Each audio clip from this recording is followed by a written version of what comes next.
Hello everyone, welcome back to the course database management system. आज से हम हमारे प्रैक्टिकल स्टार्ट कर रहे हैं। इस बार कोरोना पैंडमिक की वजह से मैनुअल्स जो है वो एमएसबीटी ने ऑनलाइन अवेलेबल करके दिए हैं, तो मैंने ऑलरेडी वो पीडीएफ फाइल आपसे शेयर की है। तो you have to read the particular practical number 1 and 2 before doing the practicals actual on your laptop or computer. Okay. In practical number 1, the title of practical number 1 is write MS Access code to create database table and modify the table. In this practical we हमें database create करना है। Database के अंदर नए tables create करने हैं, उसमें primary की असाइन करनी है। टेबल क्रिएट करने के बाद अगर उसको हमें चेंज करना है, उसका स्ट्रक्चर चेंज करना है, like adding column, changing data type और डिलीट करना है one of the column, then we have to change the structure of a table. तो ये एक्टिविटी हमें परफॉर्म करनी है। उसके बाद वो पर्टिकुलर जो भी टेबल है उसके अंदर हमें रिकॉर्ड इंसर्ट करने हैं, अपडेट करना है और डिलीट करना है कुछ रिकॉर्ड्स। तो वो कैसे करना है वो हमें देखना है इस प्रैक्टिकल के अंदर। और कुछ अभी हमने डेटाबेस क्रिएट कर दिया, अभी उसके ऊपर से हमें कुछ डेटा रिट्रीव करना है, मतलब रिपोर्ट जनरेट करने हैं। तो ये सब बेसिक प्रैक्टिकल्स हमें यूजिंग एमएस एक्सेस करना है, क्योंकि एमएस एक्सेस हमें GUI based database software provide करता है। जीयूआई मतलब ग्राफिकल यूज़र इंटरफेस। हमें यहाँ पे कोडिंग करने की ज़रूरत नहीं होती, डायरेक्टली हम ग्राफिकल यूज़र इंटरफेस की हेल्प से डायरेक्टली डेटाबेस क्रिएट कर सकते हैं। उसमें हमें कुछ क्वेरीज, एसक्यूएल क्वेरीज लिखने की ज़रूरत नहीं होती। So for this practical you have to install Microsoft Office higher than 2010। मेरे पीसी में माइक्रोसॉफ्ट ऑफिस 2010 इंस्टॉल था, इसीलिए मैंने उसके स्क्रीनशॉट्स आपको यहाँ पे पीपीटी में दिखाए हैं।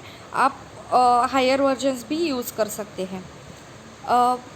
जब आपको माइक्रोसॉफ्ट ऑफिस ऐसा इंस्टॉल करना है जिसमें एमएस एक्सेस अवेलेबल हो। Only MS Access provides the GUI for creating the database. तो माइक्रोसॉफ्ट ऑफिस इंस्टॉल करने के बाद स्टार्ट बटन पे क्लिक करने के बाद आपको एमएस एक्सेस मिलेगा वहाँ पे एमएस ऑफिस के फोल्डर में। तो जैसे आप Microsoft Word, Excel, PowerPoint use करते हो, वैसे ही उसका एक अलग वर्जन है जो कि एमएस एक्सेस है। तो उसको हमें स्टार्ट करना है। स्टार्ट करने के बाद आपको सबसे पहले ऐसे ये स्क्रीन आपको डिस्प्ले होगी। तो यहाँ पे हमें सबसे पहले ब्लैंक डेटाबेस क्रिएट करना है। ब्लैंक डेटाबेस को सिलेक्ट करो और क्रिएट बटन पे क्लिक करना है। क्रिएट बटन पे क्लिक करने के बाद उससे पहले आपको यहाँ पे फाइल नेम वो पूछेगा, तो आप डेटाबेस को नाम कुछ दे सकते हैं। जैसे कि मैंने डेटाबेस 3 ये नाम दिया है, आप कुछ भी नाम दे सकते हो। और यहाँ पे ब्राउज़ बटन भी दिया है कि आपको डेटाबेस कहाँ पे स्टोर करना है। तो वहाँ से आप पर्टिकुलर पाथ सिलेक्ट करके वहाँ पे डेटाबेस को सेव कर सकते हो। और वहाँ पे वो पाथ सिलेक्ट करने के बाद डेटाबेस को नाम देने के बाद आपको क्रिएट बटन पे क्लिक करना है। उसके बाद आपको ये टाइप की स्क्रीन डिस्प्ले होगी। अभी हमारा डेटाबेस क्रिएट हो गया है। अभी इस डेटाबेस के अंदर सबसे पहले ही हमने डेफिनेशन देखा था कि database is a collection of number of tables. So we can add number of tables in a single database. तो इसीलिए हमारा डेटाबेस अभी क्रिएट हो गया है जिसका नाम है डेटाबेस 3। अभी हमें उसके अंदर अलग अलग टेबल क्रिएट करने हैं। तो यहाँ पे टेबल 1 शो रहा है। टेबल 1 के ऊपर आप राइट क्लिक करोगे तो आपको वेरियस ऑप्शंस डिस्प्ले होंगे। तो टेबल 1 पे राइट क्लिक करने के बाद आप डिज़ाइन व्यू पे क्लिक करोगे तो आपको वेरियस ऑप्शंस जो है वो यहाँ पे दिख रहे हैं। Open, design view, import, export, collect and update data via email etcetera. तो इसमें से आपको डिज़ाइन व्यू में जाना है अगर आपको टेबल क्रिएट करना है। तो डिज़ाइन व्यू पे जाने के बाद आपको सबसे पहले टेबल को नाम देना है। जैसे कि मैंने यहाँ पे ऑलरेडी ईएमपी नेम दिया है। ईएमपी मतलब एम्प्लॉय नेम। एम्प्लॉई टेबल मैंने क्रिएट किया है।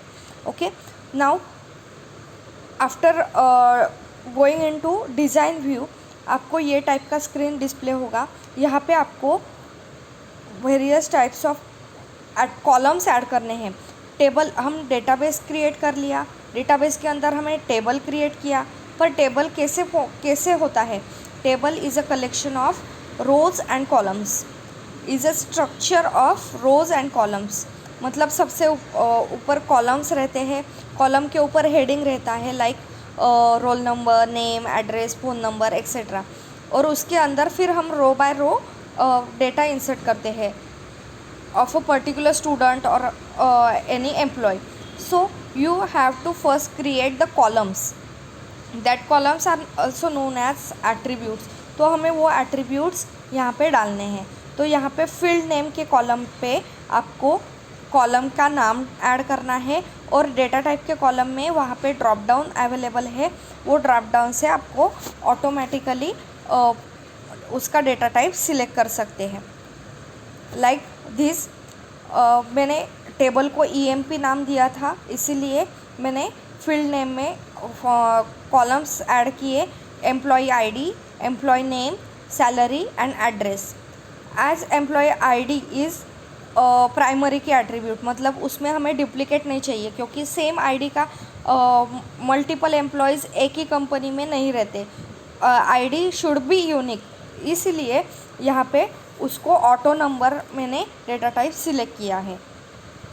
उसके बाद EMP नेम को मैंने डेटा टाइप सिलेक्ट किया है टेक्स्ट, सैलरी को नंबर, और एड्रेस के लिए टेक्स्ट।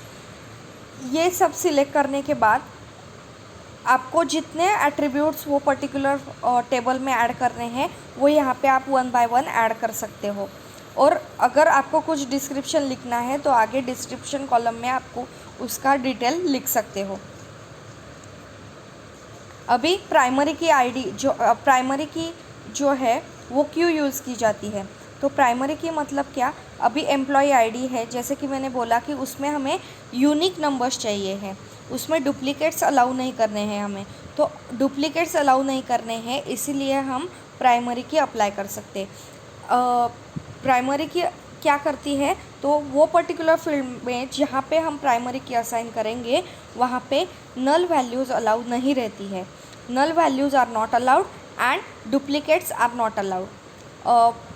टेक अनदर एग्जाम्पल, एक ही क्लास में सेम रोल नंबर के 2 स्टूडेंट्स तो नहीं रहते, तो इसीलिए हम जब भी स्टूडेंट टेबल क्रिएट करते हैं तो वहाँ पे रोल नंबर फील्ड को हम प्राइमरी की असाइन करते हैं, ताकि सेम रोल नंबर 2 स्टूडेंट्स को असाइन नहीं होना चाहिए, इसीलिए। और without roll number student can not inserted into that table, so primary key avoids this duplication also and null values also. So we have to assign the primary key. To assign the primary key, select a particular attribute which you want to assign the primary key. That is मैंने यहाँ पे employee ID select किया था, और उसके बाद just click on that particular primary key circled over this. तो यहाँ पे प्राइमरी की यहाँ पे ऑटोमेटिकली अप्लाई हो जाएगी। वहाँ पे स्पेशली आपको कुछ नहीं करना है, just select the attribute and click on the primary की आइकॉन।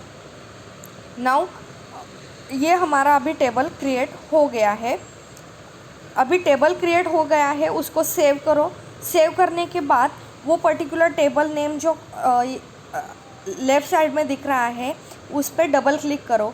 डबल क्लिक करने के बाद आपको डायरेक्टली ये टेबल स्ट्रक्चर दिखेगा।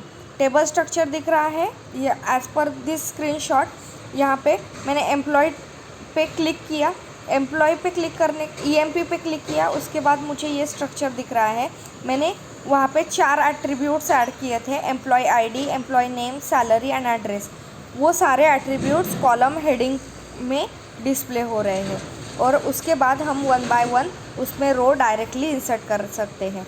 यहाँ पे हम MS एक्सेस यूज़ कर रहे हैं, इसीलिए हमें डायरेक्टली GUI मिल रहा है वो पर्टिकुलर टेबल को क्रिएट करने के लिए या फिर उसके अंदर डेटा इंसर्ट करने के लिए। जब भी आप कुछ एडवांस सॉफ्टवेयर यूज़ करोगे like Oracle, MySQL, SQL server, तो वहाँ पे हमें एसक्यूएल क्वेरीज लिखनी पड़ती है। उसके बाद ये टाइप का स्ट्रक्चर क्रिएट होता है और उसके अंदर कुछ रोज़ इंसर्ट करने हैं, कुछ रिकॉर्ड्स इंसर्ट करने हैं, तो उसके लिए हमें कुछ क्वेरीज लिखनी पड़ती है।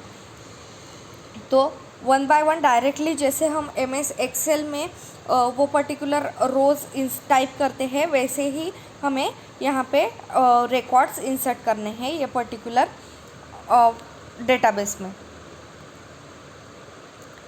अभी आपको सपोज़ आपको ये पर्टिकुलर डेटाबेस आपका क्रिएट हो गया, उसके बाद उसके ऊपर से कुछ रिपोर्ट जनरेट करने हैं। रिपोर्ट जनरेट करने के लिए आपको क्या करना है, तो रिपोर्ट विज़ार्ड है, तो सबसे पहले आप EMP टेबल पे जाओ और वहाँ पे ऊपर मेनूज़ में देखो क्रिएट ऑप्शन है, क्रिएट टैब है, तो क्रिएट टैब पे क्लिक करने के बाद वहाँ पे वेरियस ऑप्शंस अवेलेबल है, तो वहाँ पे रिपोर्ट विज़ार्ड या फिर फॉर्म विज़ार्ड से आप रिपोर्ट जनरेट कर सकते हो।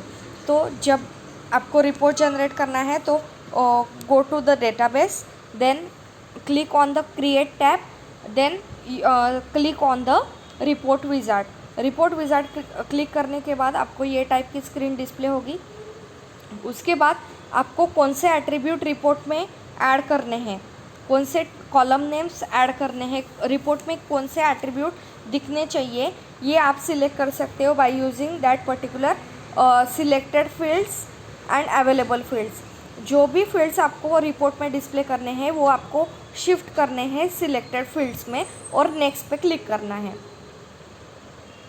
उसके बाद आपको वो पर्टिकुलर जो भी रिपोर्ट है वो कौन से फैशन में चाहिए, मतलब कौन से एट्रीब्यूट से उसको कौन से सॉर्टिंग टेक्निक से सॉर्ट करना है और वो रिपोर्ट में डिस्प्ले करना है, ये हम रिपोर्ट विज़ार्ड में सिलेक्ट कर सकते हैं। जैसे कि मैंने यहाँ पे EMP ID असेंडिंग ऑर्डर से सॉर्ट करना है, EMP नेम असेंडिंग ऑर्डर से, सैलरी असेंडिंग ऑर्डर से और एड्रेस असेंडिंग ऑर्डर से मुझे सॉर्ट करना है। ये चारों एट्रीब्यूट मुझे रिपोर्ट में डिस्प्ले होने चाहिए, इसलिए मैंने वो चारों एट्रीब्यूट्स वो पर्टिकुलर सिलेक्टेड फील्ड्स में शिफ्ट किए थे।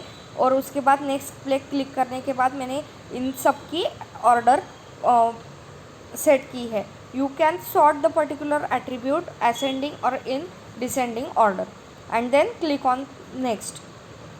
उसके बाद आपको रिपोर्ट कौन से पर्टिकुलर लेआउट में डिस्प्ले करना है ये भी हम सिलेक्ट कर सकते हैं। यहाँ पे 3 लेआउट्स अवेलेबल है, कॉलमनर, टेब्यूलर एंड जस्टिफाइड। तो as per your requirement you can change the layout. Also orientation is also available to format the report. You can create the table in a portrait or in a landscape orientation and then click on next। उसके बाद आपको वो particular report का जो title है वो भी अगर कुछ ऐड करना है तो वो ऐड कर सकते हो। जैसे कि मैंने यहाँ पे EMP1 ये पर्टिकुलर रिपोर्ट का टाइटल सेट किया है और उसके बाद click on the finish button. Finish button पे क्लिक करने के बाद हमारा ये पर्टिकुलर रिपोर्ट जनरेट हुआ है जिसका टाइटल है EMP1 और उसके अंदर टोटल 4 फील्ड्स है और वो भी असेंडिंग ऑर्डर से सॉर्ट किए गए हैं as per EMP ID। Okay, and your report is now ready. This is our practical number 1.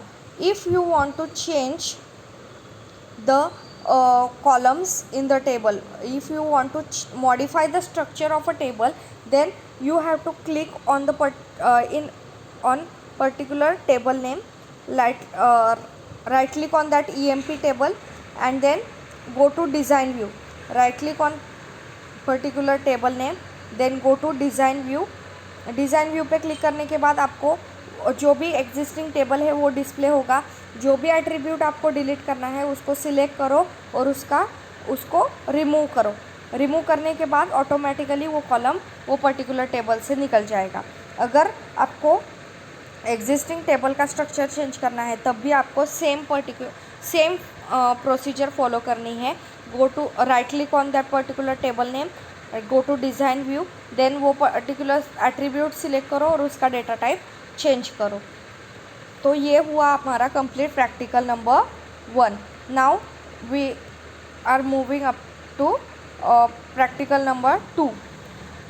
The title of practical number 2 is write MS Access code to apply given validation on the table and set error messages, set default value for column, set and remove database password. तो अभी हमें MS Access use करके उसमें validation apply करना है, default value set करना है और for the security purpose database को पासवर्ड असाइन करना है. तो उसके लिए सबसे पहले हमें फिर से डिज़ाइन व्यू में जाना है. तो right click on that particular table name and go to design view. अभी डिज़ाइन व्यू पे क्लिक करने के बाद आपको सबसे पहले वो पर्टिकुलर फील्ड सिलेक्ट करना है जिसको हमें वैलिडेशन रूल अप्लाई करना है. तो सबसे पहले एक एग्जांपल लेते हैं, like create a validation rule for a field that allows only values over 5000 to be entered. If less than 5000 is entered a message is display. म्हणजे हम मीन्स हमें सबसे पहले एक ऐसा रूल अप्लाई करना है कि सैलरी फील्ड में 5000 के ऊपर ही सैलरी डिस्प्ले करनी है.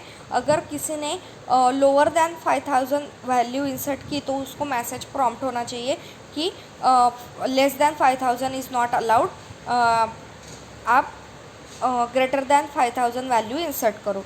तो इसके लिए हमें वैलिडेशन रूल अप्लाई करना है. तो सबसे पहले हमें वो पर्टिकुलर एट्रीब्यूट सिलेक्ट करना है जिसको हमें वैलिडेशन रूल अप्लाई करना है. तो मैंने सबसे पहले सैलरी फील्ड को सिलेक्ट किया. सैलरी फील्ड सिलेक्ट करने के बाद नीचे यहाँ पे हमें जनरल सेटिंग्स डिस्प्ले होती है वो पर्टिकुलर एट्रीब्यूट के लिए. तो सैलरी फील्ड को मैंने सिलेक्ट करने के बाद यहाँ पे मुझे जनरल सेटिंग्स में डिस्प्ले हो रहा है जहाँ पे मैंने रेड बॉक्स किया है. तो वहाँ पे वैलिडेशन रूल और वैलिडेशन टेक्स्ट ये दो पर्टिकुलर फील्ड्स अवेलेबल है. तो वो फील्ड्स को हमें सेट करना है. वो फील्ड्स सेट करने के लिए तो रूल जो है हम अप्लाई करने वाले हैं ग्रेटर दैन 5000. तो salary must be greater than 5000. ये हमें वैलिडेशन रूल अप्लाई किया. Using greater than sign just I write validation rule के फील्ड में हमें लिखना है ग्रेटर दैन 5000. और वैलिडेशन टेक्स्ट मतलब जो भी मैसेज हमें डिस्प्ले करना है वो वैलिडेशन टेक्स्ट के फील्ड में हमें लिखना है, like salary should be more than 5000. ये मैंने सेटिंग में लिखा, डेटाबेस पे सेव किया. अभी हम ये चेक करते हैं कि वो पर्टिकुलर फील्ड को वो पर्टिकुलर वैलिडेशन रूल अप्लाई हुआ है या नहीं है. तो उसके लिए हमें सेव करना पड़ेगा वो पर्टिकुलर वैलिडेशन रूल और उसके बाद double click on that employee table and we have to insert the row in the table. तो मैंने एक नया रो ऐड किया. रो ऐड करने के लिए मैंने जैसे MS एक्सेल में हम टाइप करते हैं रो वैसे ही टाइप करना है हमें हर एक फील्ड में. तो सैलरी फील्ड में मैंने 4500 लिखा और नेक्स्ट पे क्लिक किया, टैब दिया. एड्रेस फील्ड में मैं जाने वाली थी पर वहाँ पे मैंने क्लिक करने के बाद मुझे प्रॉम्प्ट डिस्प्ले हुआ salary should be more than 5000 जो कि हमने वैलिडेशन टेक्स्ट पे लिखा था. तो हमारा वैलिडेशन रूल जो भी हमने अप्लाई किया था that is which is salary must be greater than 5000. So our validation rule is perfectly applied to the particular salary field. अभी हम मोर दैन 5000 की वैल्यू ऐड करके देखते हैं. मोर दैन 5000 मैंने किया तो वो पर्टिकुलर रो जो है वो सक्सेसफुली ऐड हो गया है. तो हमारा वैलिडेशन रूल परफेक्टली काम कर रहा है. Okay, now our next target is set default value. मुझे एक पर्टिकुलर एट्रीब्यूट में डिफ़ॉल्ट वैल्यू सेट करनी है. मतलब उसमें यूज़र ने एंटर नहीं करना चाहिए वैल्यू या फिर डेटा. मुझे वो बाय डिफ़ॉल्ट उसी पर्टिकुलर डिफ़ॉल्ट वैल्यू सेट करना है. तो मैंने सपोज़ मुझे एक टेबल क्रिएट करना है, लाइक योर क्लास का डेटाबेस बनाना है.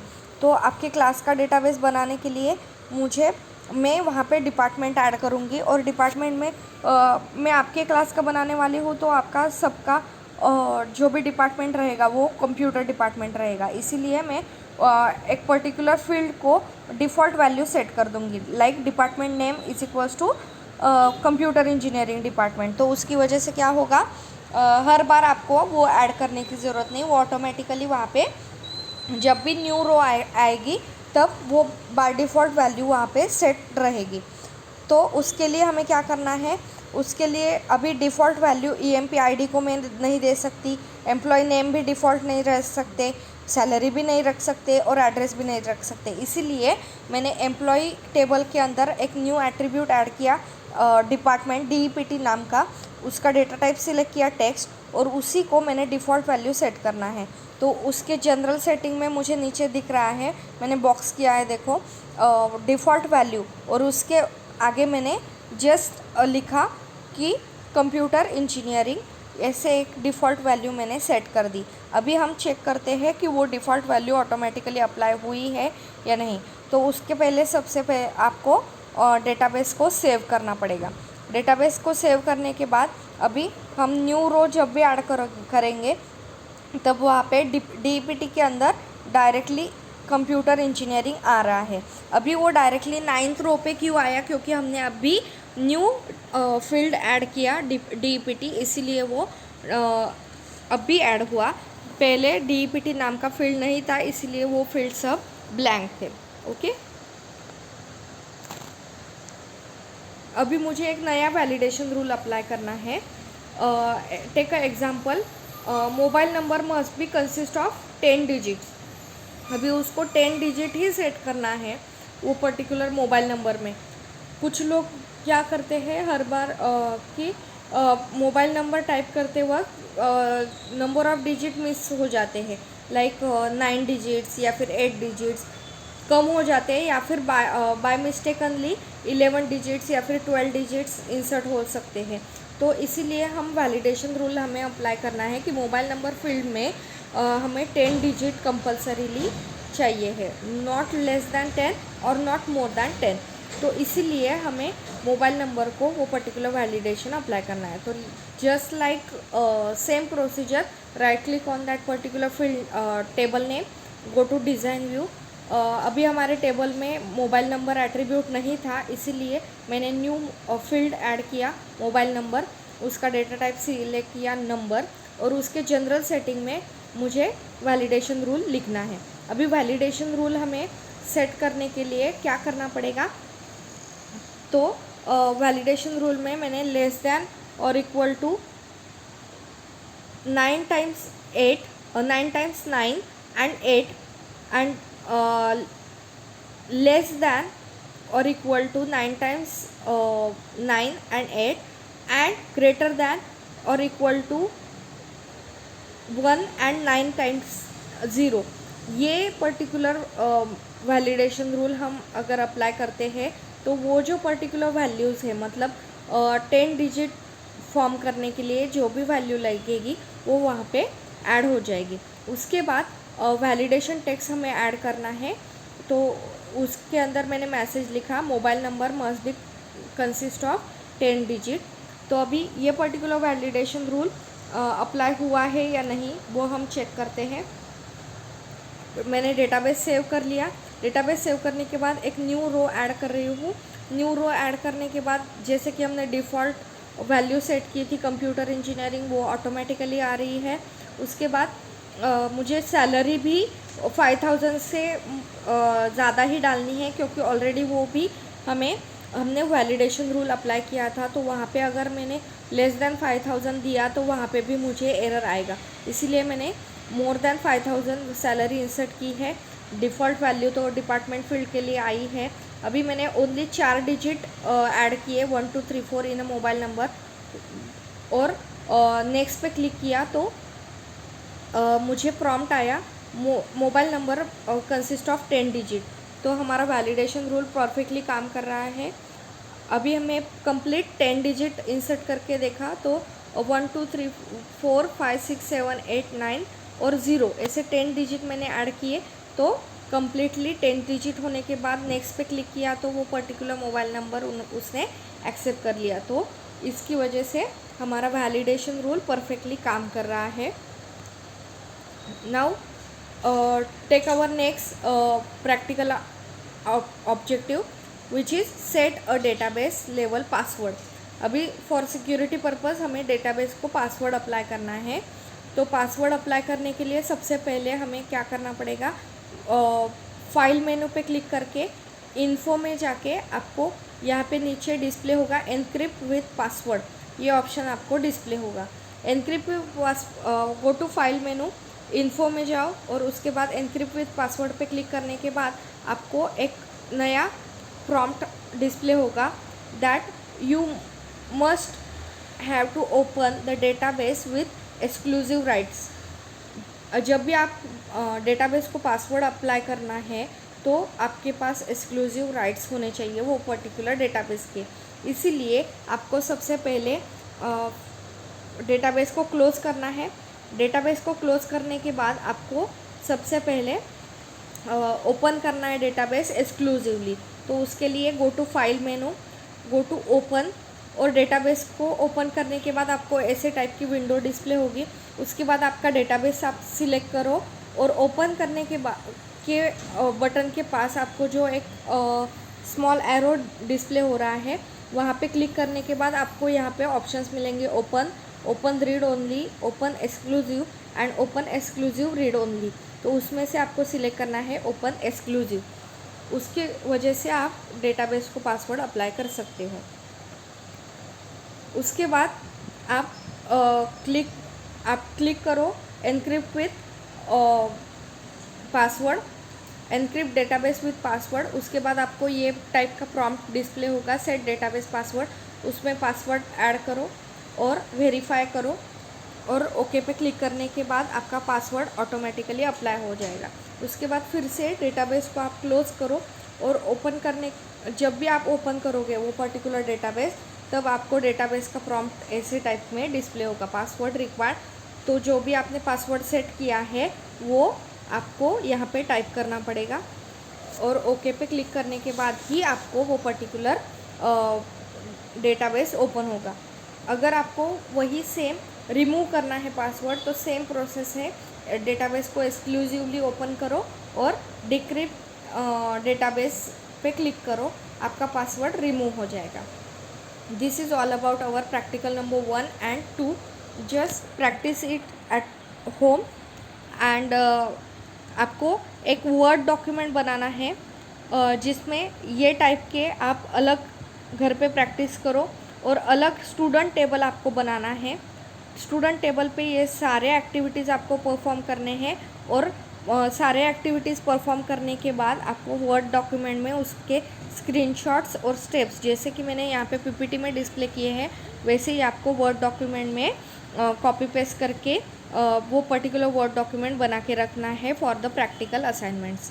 ओके, तो सबसे पहले आपको जो भी मैंने मैनुअल भेजा है वो आपको रीड करना है. प्रैक्टिकल नंबर 1 और 2 कम्प्लीटली रीड करो और उसके बाद ये पर्टिकुलर प्रैक्टिकल परफॉर्म करके देखो.